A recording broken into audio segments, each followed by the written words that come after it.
Trump seemed with his family in the moment, yeah, maybe so. He also talked about Trump telling him to turn to God and pray. And I didn't see Trump pray once in 2.5 years in the White House, ever. I don't know if he led his staff meetings with prayer. Pence certainly did. Every single one was led with prayer. So I'm just trying to figure out the angle here that Mike Pence is taking. I think if he's really considering a run for president, I think he's going to have to actually dig deep and figure out who he wants to be. And I don't think he can tout, policy successes in the Trump administration, but also cater back and pander to Trump and how horrific of an individual he is, while this person tried to get him and his family killed.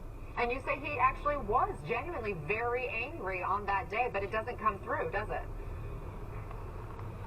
No, I don't understand it. Honestly, I think he just needs to just say it and actually answer the questions. That was another thing that I found frustrating last night, is he was pivoting a lot, and that's what I think came off as over-rehearsed. Look, I've been in the room. Mike Pence rarely forgets a name. I was shocked because he did forget people's names twice during that town hall, which to me told me that he was nervous. I think maybe he was nervous about the fact that he was going to publicly speak out against Trump. But even so, it was measured. Granted, he is a measured person. He's a gentleman in meetings. I mean, he was super kind to me and my family. That's how he behaves when he conducts business. And it would be nice to see someone in the Oval Office behave like an adult for once on the Republican Party side of the House. But I don't think that he's going to get there if he continues to kind of be half in on MAGA and half out.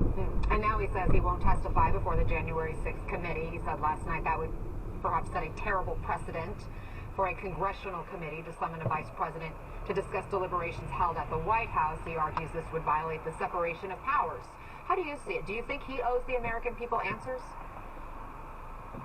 I absolutely do. And look, I think that's a convenient cloak that he's using. He should want to testify. He should want to address the American people and tell the truth, especially if he plans to seek that office. I think that would be the best thing for the country, to hear it from him himself. I also thought it was rather ridiculous to say that, that he wanted a 9/11 style bipartisan independent commission. Yeah, so did I. Many of us did, but it was the Republicans that torpedoed it. They're the ones that voted against it, his own party. So don't use that as an excuse for why you don't want to come forward and testify. When people like Cassidy Hutchinson, Sarah Matthews, there have been so many others that have come forward, Rusty Bowers, all Republicans who have sacrificed a great deal, who are getting the vitriol right now, who sat there and told the truth before the committee, told the American people the truth. I mean, come on. Real quick. Let's grow into the role if you want to be presidential. I got 10 seconds left here. Would you vote for Pence in 2024?